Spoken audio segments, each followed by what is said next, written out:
Sport is a great leveler. If Haris Rao flew the plane, Bumrah landed it. Now, India have defended the Asia Cup title, but what we've seen last night is something that is telling us that this is far from over. Boria, Narendra Modi, the Prime Minister of India, tweeting, mentioning Operation Sindoor, saying that on and off the field, we've done it. I mean, that tells you how significant cricket is. That tells you what stakes there were for this particular cricket game. We were every time saying this was one of the most hyped cricket matches of all time. We were continuously saying this is one of the most politically charged cricket matches of all time. And then the Prime Minister of India gets into the act and rubs it in. But you've got to understand, sport is also about timing. And Narendra Modi got his timing spot on. He waited for India to win. He did not jump like Naqvi. Did not put in a tweet with 2 days before the final. Then did not repeat another tweet 1 day before the final. Then did not say, oh, do whatever you guys want and I will handle it. This is all, how do I put it, childish behavior. This was all sad on the part of Mohsin Naqvi and the Prime Minister of India. You know what was happening? It was a chessboard. The opponent was giving you check. Check, check, check, check, check, check. And India was defending. And all of a sudden, they realized it was mate. So they kept giving check, check, check. And this guy was jumping up and up, mate. It's like, what? Check, mate. Finished. Ashok, were you expecting that tweet from the Prime Minister of India? No, I mean, look, I think like Boria said, the game is much bigger than what we just saw. I mean, I was taken aback. I didn't expect that to come out. And that's actually so blunt and so direct in your face. And look at the timing. I mean, one is the timing and the other is the time. The timing, Boria talked about the time. It's 1 a.m. in India. So, I mean, it just shows you how strategically significant this whole thing was. And the stakes are so high for him to be able to kind of tweet it out at 1 a.m. Also signaling the larger messaging that is going on. Absolutely. Boria, it wasn't just of course, the Prime Minister's tweet was the most significant, but you also saw Bollywood celebrities, you also saw athletes from other disciplines also talking about this. And the spotlight was on Jasprit Bumrah's celebration. Now, look, like you said in one of our lives, that, Haris Rao will have to live with this for the rest of his life.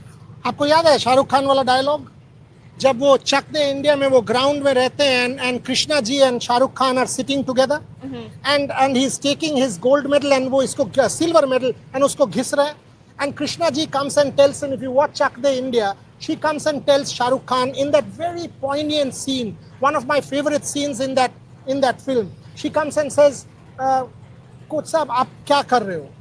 And he actually says, मैं इसको घिस के silver को gold में बदलने का कोशिश कर रहा हूँ.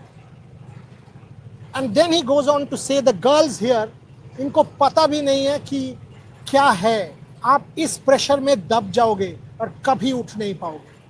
It is that bad, it is that tough, it is that difficult. And he was called a traitor in that film, Shah Rukh Khan. Don't put it past if Haris Rauf is called a traitor now. Don't put it past if these Pakistani cricketers are called traitors now. That's why I say, be responsible. You have upped the ante to such an extent, Gargi, and I've taken it to a serious pitch because I feel strongly. You've taken it to such a pitch. From here, you can't go back. All of a sudden, when you land in Pakistan, you will remember 1996. Wasim and Waqar could not go back after the World Cup. You remember? Yeah. Wasim could not go back to Lahore. He had to go and hide for some days. Don't put it past in this day and age of social media. If these guys get depression, if something happens to them. We have seen obnoxious things happen in sport when it comes to a mob. And God forbid, someone should not lose their brains. But that is why I keep saying to Haris Rauf, to everyone, do not do things which you can't handle. Ashok, I wish I wasn't saying this, but it was Mohsin Naqvi that was enabling this behavior. Oh, absolutely. I mean, who in the right mind says that just go out and do whatever you want and I will take care of it? I think that statement sums it up completely. I mean, you're giving a license to be irresponsible. Forget the ground of cricket. I mean, in any other sphere of life, does anyone give you that kind of liberty to go and be reckless? Especially given the kind of cauldron-like situation that's been built up. Everyone knows what an India-Pakistan final looks like. Everyone knows what the stakes are. what could go wrong. You know, the smallest of incidents. And today we saw, Gargi, you know, we were looking down from the press box and there was a little bit of a minor scuffle that happened and security had to intervene. So these things can really blow out of control very, very quickly. And therefore the need to maintain decorum, the need to maintain calm, the need to be responsible.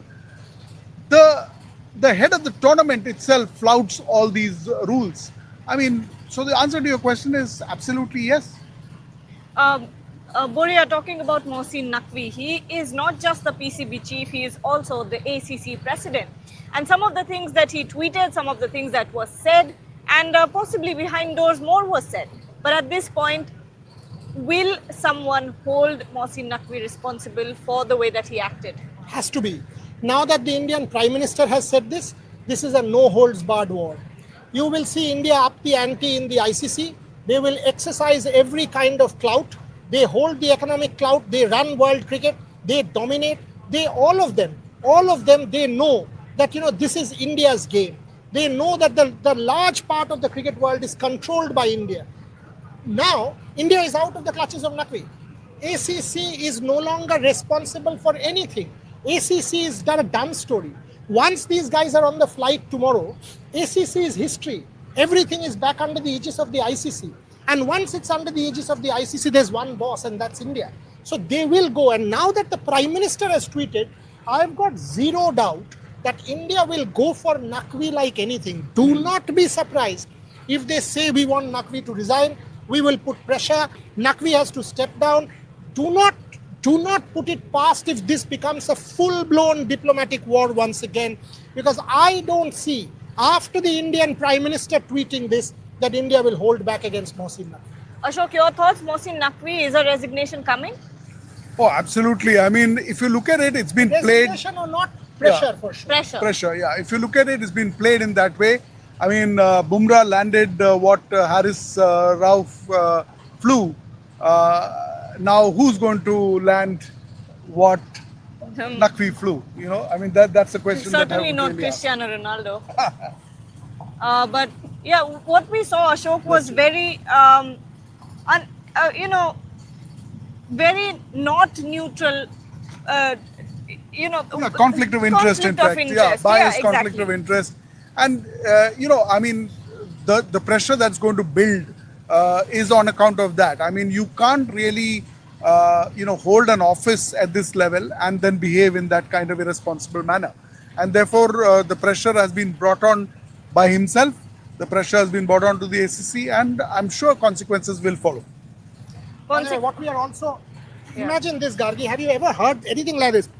That the ACC president was standing on stage for close to 15 to 20 minutes with the trophy, but there was no presentation going on. What? Yeah, that is what happened. Have you ever heard anything like this before? No. So this Asia Cup will be remembered by everybody for all reasons. I mean, my allergy has also come back. Exactly. For all the wrong reasons. No, not all wrong. India beating Pakistan cannot be wrong. I mean, that has been the icing on the cake, cherry on top, whatever you want to call it. The Indians were brilliant in handling pressure. But Gargi, Virat Kohli's Melbourne, Tilak Varma's Dubai. Tell me. We will remember it for a very long time. I think Tilak has played one of the best, or let's say, once in a lifetime innings here. Because honestly, when you look at the context of the game, when you look at how high stakes this game was, I don't think anything is ever going to come close to this. Considering that it wasn't just tournament pressure, it wasn't just performance pressure, it was political pressure. It was diplomats involved, two countries involved, two countries that were only a few months ago at war. So if you look at the entire context, Indian players could not have been more under pressure. And I don't think this, I don't want to call it an opportunity, but such a situation will ever arise again where the tensions are this high. And the political tensions are this high, the tensions are simmering. So Tilak Varma, hats off to you for the way that you conducted yourself on the field. You were calm, you were collected when it was needed, you switched gears up and down, and it was one of the best display of batting that we've seen. Virat Kohli, Melbourne, Tilak Varma, Dubai. Take a call. Oh, you asked between these two? Take a call. No, I can't. Well, I've been here in person watching history being made. I'm going to go with Tilak Varma, Dubai. No doubt in my mind. Come on, Gargi. No, I'm not picking. I'm not picking. But I just said all I had to say about Tilak Varma. The context of this win is completely different. The pressure was 100 times more than what Virat Kohli had to face. Yeah. You've given your answer. By the way, I've had this distinction of watching both from the ground. Wow. I will actually go with Tilak Varma.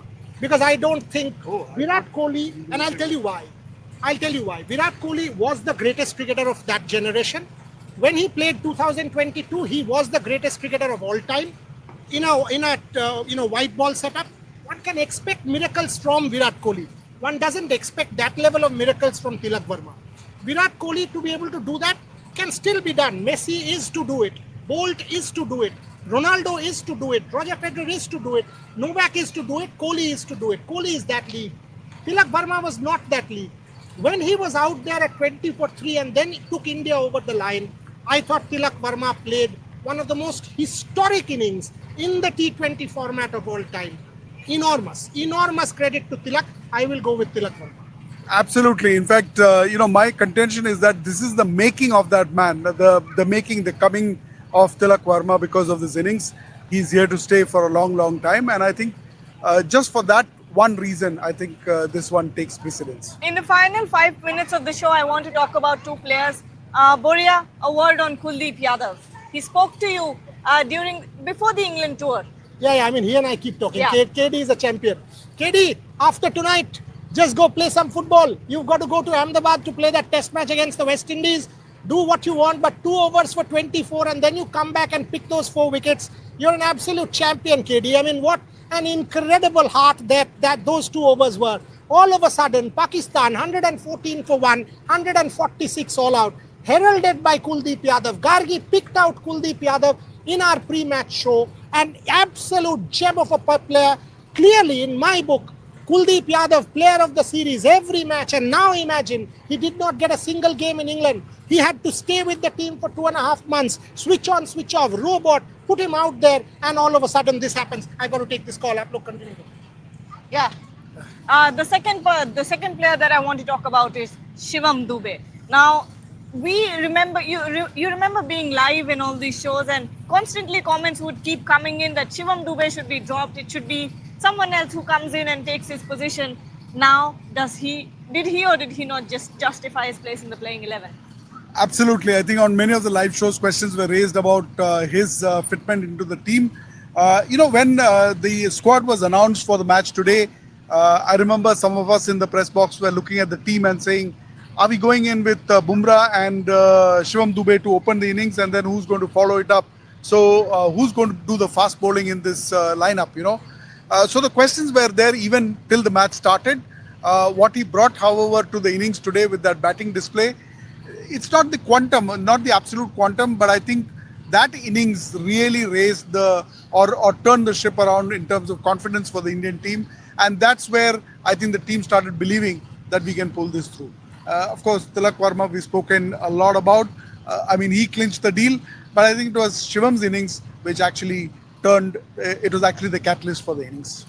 Finally, Boria, final comments. Biggest lesson from this entire tournament. See the My message. phone is there. See the message that is, and you can tweet it out as well.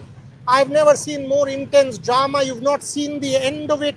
I think BCCI will lodge a protest because the Indian players had to wait for 45 minutes because Mohsin Naqvi was insistent that he wanted to give the trophy, and the Indian players insisted that they did not want to take the trophy from Naqvi, and that's what resulted in that standoff. Now, why did Mohsin Naqvi not back down? BCCI will up the ante again against Mohsin Naqvi for this act of his, that he wanted to give the trophy for whatever reason, knowing full well the Indians wouldn't want to take it from him. Why not someone else? ICC has this precedence.